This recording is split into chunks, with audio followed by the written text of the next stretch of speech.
ನಮಸ್ಕಾರ ಸ್ನೇಹಿತರೆ, ಸುದ್ದಿಯಾನಕ್ಕೆ ಸ್ವಾಗತ. ನಾನು ಹರಿಪ್ರಸಾದ್. ಜಿಎಸ್ಟಿ ಅರ್ಥಾತ್ ಸರಕು ಮತ್ತು ಸೇವಾ ತೆರಿಗೆ ಭಾರತದ ತೆರಿಗೆ ವ್ಯವಸ್ಥೆಯನ್ನೇ ಬದಲಾಯಿಸಿರುವಂತಹ ನೀತಿ ಇದು. 2017ರ ಜುಲೈ 1ರಂದು ಮಧ್ಯರಾತ್ರಿ ನಡೆದಂತಹ ವಿಶೇಷ ಅಧಿವೇಶನದಲ್ಲಿ ದೇಶಾದ್ಯಂತ ಜಿಎಸ್ಟಿಯನ್ನ ಜಾರಿಗೊಳಿಸುವಂತಹ ನಿರ್ಧಾರವನ್ನ ಕೇಂದ್ರ ಸರ್ಕಾರ ಪ್ರಕಟಿಸಿತು. ಇಂದು ಬೆಲೆ ಬಾಳುವಂತಹ ವಸ್ತುಗಳಿಂದ ಹಿಡಿದು ಟೂತ್ ಪೇಸ್ಟ್ ವರೆಗೂ ಕೂಡ ಮುಟ್ಟಿದ್ದಕ್ಕೆಲ್ಲ ಜಿಎಸ್ಟಿ ವಿಧಿಸಲಾಗ್ತಾ ಇದೆ. ದೇಶದ ಪ್ರತಿಯೊಬ್ಬ ನಾಗರಿಕನಿಗೂ ಕೂಡ ಜಿಎಸ್ಟಿಯ ಬರೆ ಬಿದ್ದಿದೆ. ಪ್ರತಿ ತಿಂಗಳು ಲಕ್ಷ ಕೋಟಿ ರೂಪಾಯಿ ಹಣ ಹರಿದು ಸರ್ಕಾರದ ಬೊಕ್ಕಸವನ್ನ ಸೇರ್ತಾ ಇದೆ. ದೇಶದ ಅಭಿವೃದ್ಧಿಯ ವೇಗವನ್ನ ಇನ್ನಷ್ಟು ತೀವ್ರಗೊಳಿಸೋದಕ್ಕೆ ನೀವು ಕಟ್ಟುವಂತಹ ಸರಕು ಮತ್ತು ಸೇವಾ ತೆರಿಗೆ ಸಹಕಾರಿಯಾಗ್ತಾ ಇದೆ. ಈ ಜಿಎಸ್ಟಿಯನ್ನ ಜಾರಿಗೊಳಿಸಿರುವಂತದ್ದೇನೋ ಮೋದಿ ಸರ್ಕಾರ. ಆದ್ರೆ 140 ಕೋಟಿ ಭಾರತೀಯರ ತಲೆ ಮೇಲಿರುವ ಈ ಸರಕು ಮತ್ತು ಸೇವಾ ತೆರಿಗೆ ನಿಜಕ್ಕೂ ಯಾರ ಕೂಸು? ಇದನ್ನು ಮೊದಲ ಬಾರಿಗೆ ಪ್ರಸ್ತಾಪಿಸಿದ್ದು ಯಾರು? ಜಿಎಸ್ಟಿ ಬಗ್ಗೆ ಯಾವ ಪಕ್ಷಗಳ ನಿಲುವು, ಯಾವ ಕಾಲದಲ್ಲಿ ಏನಾಗಿತ್ತು, ಯಾರು ಹೇಗೆಲ್ಲ ಯೂಟರ್ನ್ ಹೊಡೆದ್ರು, ಜಿಎಸ್ಟಿ ಸುತ್ತ ಏನೆಲ್ಲ ರಾಜಕೀಯ ನಡೀತು, ಎಲ್ಲಕ್ಕಿಂತ ಮುಖ್ಯವಾಗಿ ಜಿಎಸ್ಟಿ ಹೇಗೆ ಇಡೀ ದೇಶದ ತೆರಿಗೆ ಪದ್ಧತಿಯಲ್ಲಿ ದೊಡ್ಡ ಗೇಮ್ ಚೇಂಜರ್ ರೀತಿಯಲ್ಲಿ ಬೆಳೆದಿದೆ ಅನ್ನೋದರ ಬಗ್ಗೆ ಇವತ್ತಿನ ಎಪಿಸೋಡ್ನಲ್ಲಿ ಮಾಹಿತಿಯನ್ನು ನೀಡ್ತೀನಿ. ಕಡೆ ತನಕವೂ ಕೂಡ ವಿಡಿಯೋವನ್ನು ಮಿಸ್ ಮಾಡದೆ ನೋಡಿ. ಸುದ್ದಿಯಾನದ ಸಬ್ಸ್ಕ್ರೈಬರ್ ಆಗೋದಕ್ಕೆ ಮರಿಬೇಡಿ.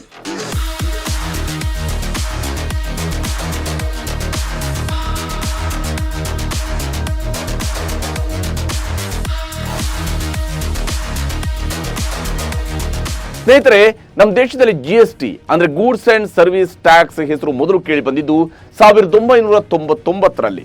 1999ರಲ್ಲಿ ಅಟಲ್ ಬಿಹಾರಿ ವಾಜಪೇಯಿ ನೇತೃತ್ವದ ಎನ್ಡಿಎ ಸರ್ಕಾರ ಅಧಿಕಾರದಲ್ಲಿದ್ದಾಗ ಸರಕು ಮತ್ತು ಸೇವಾ ತೆರಿಗೆಯನ್ನ ಮೊದಲ ಬಾರಿಗೆ ಚರ್ಚೆಗೆ ತೆಗೆದುಕೊಳ್ಳಲಾಗುತ್ತೆ. ಪಶ್ಚಿಮ ಬಂಗಾಳದ ಹಣಕಾಸು ಸಚಿವರಾಗಿದ್ದ ಅಸೀಂ ದಾಸ್ ಗುಪ್ತಾ ನೇತೃತ್ವದಲ್ಲಿ ಜಿಎಸ್ಟಿ ಬಗ್ಗೆ ಅಧ್ಯಯನಕ್ಕೆ ಸಮಿತಿಯೊಂದನ್ನು ಕೂಡ ರಚನೆ ಮಾಡಲಾಗುತ್ತೆ. ಮುಂದೆ 2005ರಲ್ಲಿ ಯುಪಿಎ ಸರ್ಕಾರ ಅಧಿಕಾರದಲ್ಲಿದ್ದಾಗ ಕೇಲ್ಕರ್ ಸಮಿತಿ ಜಿಎಸ್ಟಿಯನ್ನ ಜಾರಿಗೊಳಿಸುವುದಕ್ಕೆ ಸಲಹೆಯನ್ನ ಕೇಂದ್ರ ಸರ್ಕಾರಕ್ಕೆ ನೀಡುತ್ತೆ. ಕಾಂಗ್ರೆಸ್ ನೇತೃತ್ವದ ಸರ್ಕಾರ ಕೂಡ ಜಿಎಸ್ಟಿ ಪರವಾಗಿ ನಿಂತಿತ್ತು. 2010ರಲ್ಲಿ ಜಿಎಸ್ಟಿ ಜಾರಿಗೊಳಿಸುವುದಕ್ಕೆ ಮನಮೋಹನ್ ಸಿಂಗ್ ನೇತೃತ್ವದ ಯುಪಿಎ ಸರ್ಕಾರ ಮುಂದಾಗಿತ್ತು. 2011ರಲ್ಲಿ ಯುಪಿಎ ಸರ್ಕಾರ ಜಿಎಸ್ಟಿಯನ್ನ ಜಾರಿಗೊಳಿಸುವುದಕ್ಕಾಗಿ ಲೋಕಸಭೆಯಲ್ಲಿ ಸಾಂವಿಧಾನಿಕ ತಿದ್ದುಪಡಿ ಮಸೂದೆಯನ್ನ ಮಂಡನೆ ಮಾಡಿತು. ಬಿಜೆಪಿ ಸೇರಿದಂತೆ ಆಗಿನ ಪ್ರತಿಪಕ್ಷಗಳು ಜಿಎಸ್ಟಿ ಜಾರಿಗೊಳಿಸುವುದನ್ನು ಬಲವಾಗಿ ವಿರೋಧಿಸಿದ್ವು. ಬಿಜೆಪಿಯ ಮಾಜಿ ಹಣಕಾಸು ಸಚಿವ ಯಶವಂತ್ ಸಿನ್ಹಾ ನೇತೃತ್ವದಲ್ಲಿ ಸಂಸತ್ನ ಸ್ಟ್ಯಾಂಡಿಂಗ್ ಕಮಿಟಿಗೆ ಜಿಎಸ್ಟಿ ವಿಷಯವನ್ನ ರೆಫರ್ ಮಾಡಲಾಗುತ್ತೆ. 2013ರ ಆಗಸ್ಟ್ನಲ್ಲಿ ಈ ಕಮಿಟಿ ವರದಿಯನ್ನು ಸಲ್ಲಿಸುತ್ತೆ.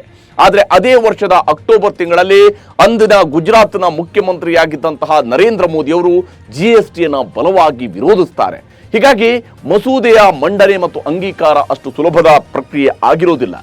जीएसटी को लेकर के भारत सरकार ने जो एम्पावरमेंट कमेटी बनाई है, उस एम्पावर कमेटी उसके पिछले 2 साल की जो भी मिनट्स हैं वो प्रकट कीजिए, देश की जनता के सामने रखिए.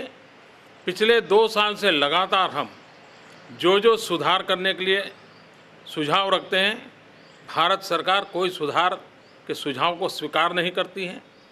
राज्यों के आर्थिक हितों पर कोई खिलवाड़ नहीं होना चाहिए.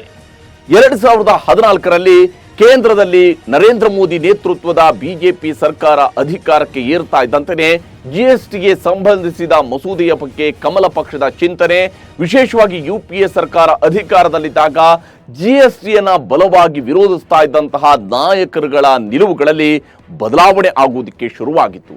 ಮೋದಿ ಸರ್ಕಾರ ಅಧಿಕಾರಕ್ಕೆ ಏರಿದ ನಂತರ 7 ತಿಂಗಳ ಅಂತರದಲ್ಲಿ ಆಗಿನ ಹಣಕಾಸು ಸಚಿವರಾಗಿದ್ದ ಅರುಣ್ ಜೇಟ್ಲಿ ಲೋಕಸಭೆಯಲ್ಲಿ ಜಿಎಸ್ಟಿ ಬಿಲ್ ಮಂಡನೆಯನ್ನ ಮಾಡಿದ್ರು.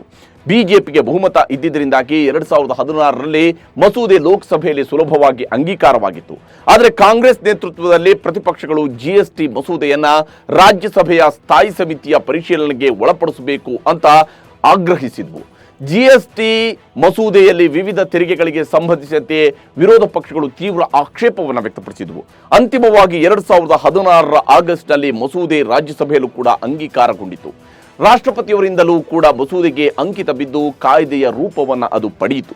2017ರ ಜುಲೈ 1ರಂದು ಮಧ್ಯರಾತ್ರಿ ನಡೆದ ವಿಶೇಷ ಅಧಿವೇಶನದಲ್ಲಿ ಸಂಸತ್ನಲ್ಲಿ ಜಿಎಸ್ಟಿಯನ್ನು ಅಧಿಕೃತವಾಗಿ ದೇಶಾದ್ಯಂತ ಅಂಗೀಕಾರ ಮಾಡುವುದರ ಬಗ್ಗೆ, ಜಾರಿಗೊಳಿಸುವುದರ ಬಗ್ಗೆ ನಿರ್ಧಾರವನ್ನು ಪ್ರಕಟಿಸಲಾಯಿತು. ಒನ್ ನೇಷನ್ ಒನ್ ಟ್ಯಾಕ್ಸ್ ಅಂತ ಪ್ರಧಾನಿ ಮೋದಿ ಅವರು ಅದನ್ನು ಹೆಮ್ಮೆಯಿಂದ ಹೇಳಿಕೊಂಡಿದ್ರು. ಜಿಎಸ್ಟಿಯಿಂದಾಗಿ ಭಾರತದ ತೆರಿಗೆ ಸಂಗ್ರಹದ ಸುಧಾರಣೆಯ ಜೊತೆಗೆ ಅಭಿವೃದ್ಧಿಯ ಹೊಸ ಶಕೆ ಆರಂಭವಾಗುವ ವಿಶ್ವಾಸವನ್ನ ಪ್ರಧಾನಮಂತ್ರಿ ನರೇಂದ್ರ ಮೋದಿ ಅವರು ಅಂದು ವ್ಯಕ್ತಪಡಿಸಿದರು. 1 जुलाई से भारत में गुड्स एंड सर्विसेज टैक्स लागू किया गया है. इससे भारत में one nation one tax one market का 1 दशक पुराना जो सपना चल रहा था वो आज साकार हो चुका है.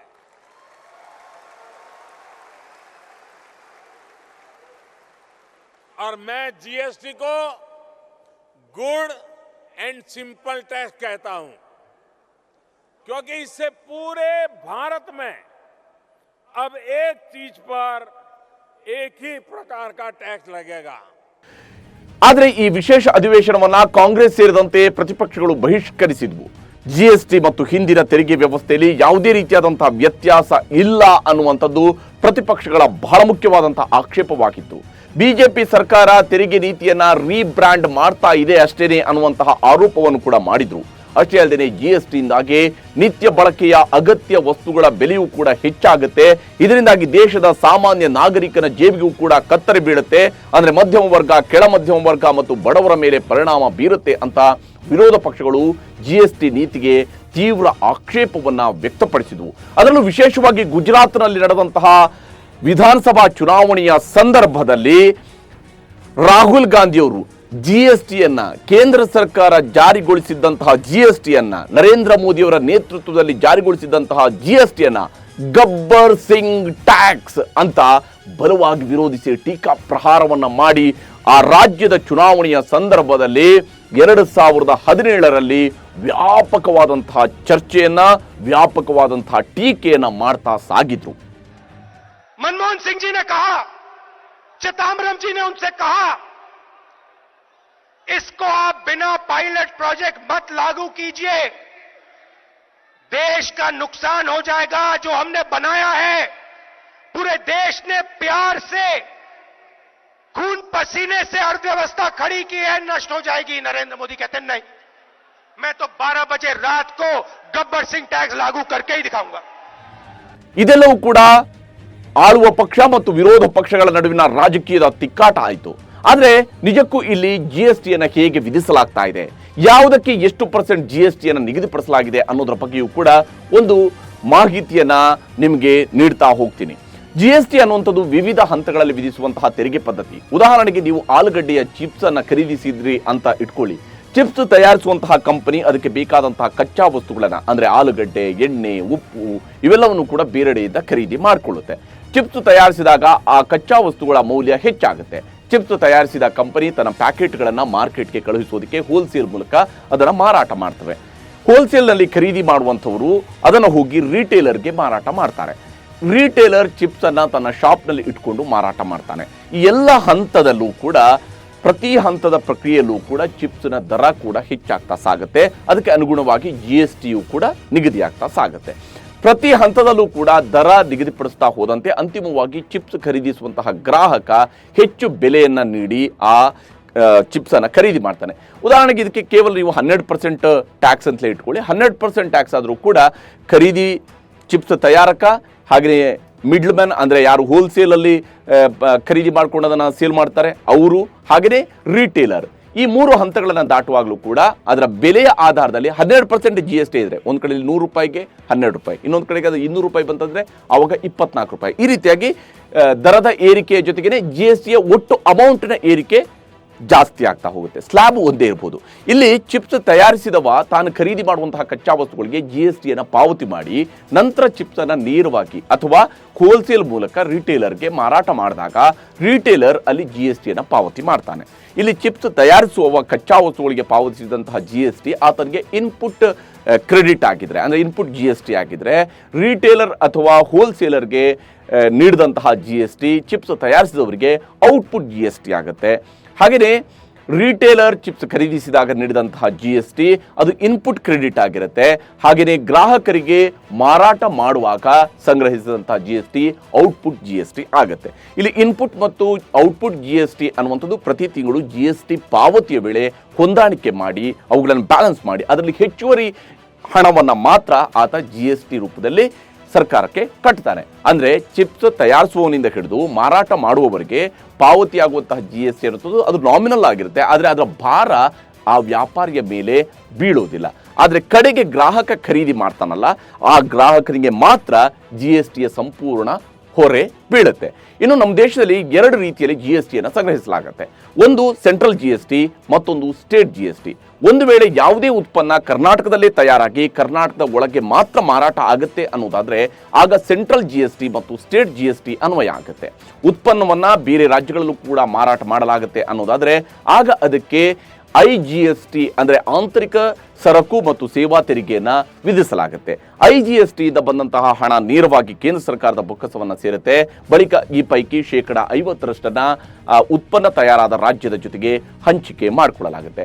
5% GST ಯಾವುದಕ್ಕೆಲ್ಲ ಇದೆ ಅನ್ನೋದನ್ನ ನೋಡೋದಾದ್ರೆ ಸಕ್ಕರೆ, ಎಣ್ಣೆ, ಮಸಾಲೆ ಪದಾರ್ಥ, ಕಾಫಿ, ಟೀ, ಕಲ್ಲಿದ್ದಲು, ಆಯುರ್ವೇದಿಕ್ ಔಷಧ, ಗೋಡಂಬಿ, ಸ್ವೀಟ್, ಜೀವ ಉಳಿಸುವಂತಹ ಔಷಧಕ್ಕೆ 5% GSTಯನ್ನು ವಿಧಿಸಲಾಗ್ತಾ ಇದೆ.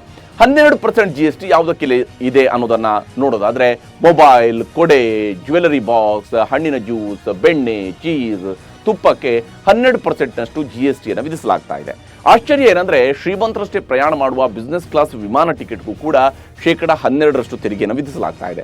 ₹100 ಒಳಗಿನ ಸಿನಿಮಾ ಟಿಕೆಟ್ಗೂ ಕೂಡ 12% GSTಯನ್ನು ಪಾವತಿ ಮಾಡಬೇಕಾಗುತ್ತೆ. ಇನ್ನು 18% GST ಯಾವುದಕ್ಕೆಲ್ಲ ಅನ್ವಯ ಆಗುತ್ತೆ ಅನ್ನೋದನ್ನ ನೋಡೋದಾದ್ರೆ ಶಾಂಪೂ, ಫರ್ನಿಚರ್, ಐಸ್ ಕ್ರೀಮ್, ನೀರಿನ bottle, washing machine, detergent, TV ಇವುಗಳಿಗೆಲ್ಲ 18% GSTಯನ್ನು ವಿಧಿಸಲಾಗ್ತಾ ಇದೆ. ಹಾಗೆಯೇ ₹100ಗಿಂತ ಹೆಚ್ಚಿನ ಸಿನಿಮಾ ಟಿಕೆಟ್, ಲಿಕ್ಕರ್ ಲೈಸೆನ್ಸ್ಗೂ ಕೂಡ 18% GST ಅನ್ವಯ ಆಗುತ್ತೆ. ಜೊತೆಗೆ ಎಲ್ಲಾ ರೀತಿಯ ಸೇವೆಗಳಿಗೆ 18% GSTಯನ್ನು ಪಾವತಿ ಮಾಡಬೇಕಾಗುತ್ತೆ.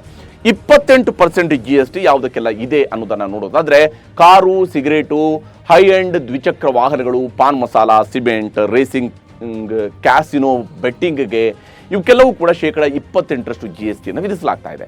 ಇನ್ನು GST ಇಂದಾಗಿ ದೇಶದ ಆರ್ಥಿಕತೆ ಮೇಲೆ ಸಕಾರಾತ್ಮಕ ಮತ್ತು ನಕಾರಾತ್ಮಕ ಎರಡೂ ರೀತಿಯಾದಂತಹ ಪರಿಣಾಮಗಳು ಕೂಡ ಬಿದ್ದಿವೆ.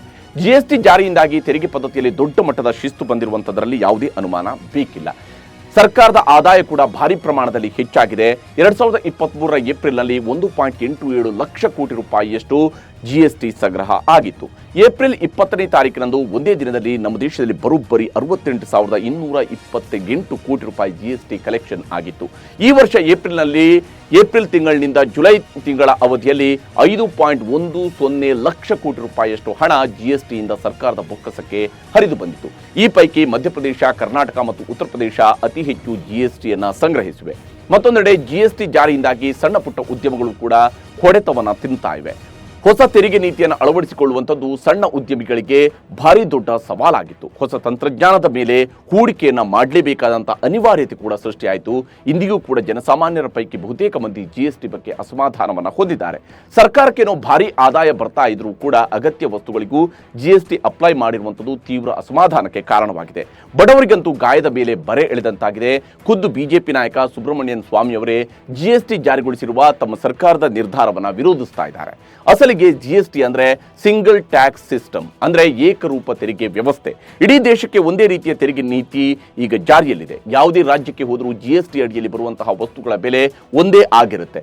ಆದರೆ ಈಗಿನ GST ನೀತಿಯಲ್ಲಿ ಹಾಗಿಲ್ಲ. GST ಅನ್ವಯಿಸುವಂತಹ ವಸ್ತುಗಳ ಬೆಲೆ ಒಂದೊಂದು ರಾಜ್ಯದಲ್ಲೂ ಕೂಡ ವ್ಯತ್ಯಾಸವನ್ನು ಹೊಂದಿವೆ. ಈ ಬಗ್ಗೆ ಮಾಜಿ ಹಣಕಾಸು ಸಚಿವ ಪಿ ಚಿದಂಬರಂ ತೀವ್ರ ಆಕ್ರೋಶವನ್ನ ವ್ಯಕ್ತಪಡಿಸಿದ್ದಾರೆ. ಮೋದಿ ಸರ್ಕಾರ GST ಅಪಹಾಸ್ಯವನ್ನ ಮಾಡಿದೆ. ದೇಶದ ಏಕರೂಪ ತೆರಿಗೆ ವ್ಯವಸ್ಥೆಗೆ ಸಿದ್ಧ ಆಗಿಲ್ಲ ಅನ್ನೋದಾದ್ರೆ ಅದನ್ನ GST ಅಂತ ಕರಿಬೇಡಿ ಅಂತ ಅಸಮಾಧಾನವನ್ನ ಅವರು ಕೂಡ ಹೊರಹಾಕಿದ್ರು. ವಿಶೇಷವಾಗಿ ಸೇವಾ ಕ್ಷೇತ್ರದಲ್ಲಿ ಹಾಕ್ತಾ ಇರುವಂತಹ GST ವಿಚಾರದಲ್ಲಿ ಕೂಡ ದೊಡ್ಡ ಮಟ್ಟದ ಆಕ್ಷೇಪಗಳಿವೆ. ಇನ್ನು GST ಸರಿಯಾದ ಟೈಮಲ್ಲಿ ಕಟ್ಟಿಲ್ಲ ಅಂದ್ರೆ ಅದಕ್ಕೂ ದಂಡ ವಿಧಿಸ್ತಾ ಇರುವಂಥದ್ದು ಕೂಡ ಉದ್ಯಮ ವಲಯದ ಆಕ್ಷೇಪಕ್ಕೆ ಕಾರಣವಾಗಿದೆ. ಹಾಗಿದ್ರೂ ಒಂದು ನಿಯಮ ಅಂದ ಮೇಲೆ ಅದಕ್ಕೆ ಹೊಂದಿಕೊಳ್ಳುವಂಥದ್ದು ಕೂಡ ಅನಿವಾರ್ಯ ಇದ್ದೇ ಇರುತ್ತೆ. GST ಬಗ್ಗೆ ಹೇಳ್ತಾ ಹೋದಾಗ ಸಾಕಷ್ಟು ಪ್ಲಸ್ ಮತ್ತು ಮೈನಸ್ ಪಾಯಿಂಟ್ಗಳು ಸಿಗ್ತಾ ಹೋಗ್ತವೆ, ನಿಜ. ಅದರಲ್ಲೂ GSTಯಲ್ಲಿ ಸಂಗ್ರಹವಾದ ಹಣ ನೇರವಾಗಿ ಕೇಂದ್ರ ಸರ್ಕಾರಕ್ಕೆ ಹೋಗಿ ನಂತರ ರಾಜ್ಯಗಳ ಪಾಲು ಬರುತ್ತೆ. ಇದರಲ್ಲಿ ರಾಜ್ಯಗಳಿಗೆ ಕೇಂದ್ರ ಸರ್ಕಾರ ಸರಿಯಾದ ಸಮಯದಲ್ಲಿ ತೆರಿಗೆ ಹಂಚಿಕೆ ಮಾಡ್ತಾ ಇಲ್ಲ ಅನ್ನುವಂತಹ ಆರೋಪ ಕೂಡ ಇದ್ದೇ ಇದೆ. GST ಸಂಗ್ರಹದಲ್ಲಿ ಮುಂಚೂಣಿಯಲ್ಲಿರುವಂತಹ ತಮಿಳುನಾಡು, ಕರ್ನಾಟಕ ಸರ್ಕಾರಗಳು ಕೇಂದ್ರದ GST ನೀತಿಗೆ ಆಕ್ಷೇಪವನ್ನು ವ್ಯಕ್ತಪಡಿಸ್ತಾನೆ ಬಂದಿವೆ.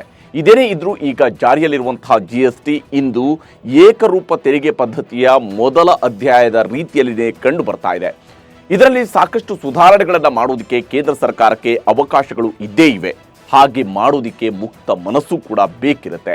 ಜಿಎಸ್ಟಿ ಜಾರಿಯ ವಿಚಾರದಲ್ಲಿ ಕಾಂಗ್ರೆಸ್ ನೇತೃತ್ವದ ಯುಪಿಎ ಸರ್ಕಾರದ ನಿರ್ಧಾರಕ್ಕೆ ಅಂದಿನ ಬಿಜೆಪಿ ವಿರೋಧವನ್ನು ವ್ಯಕ್ತಪಡಿಸಿದ್ರು.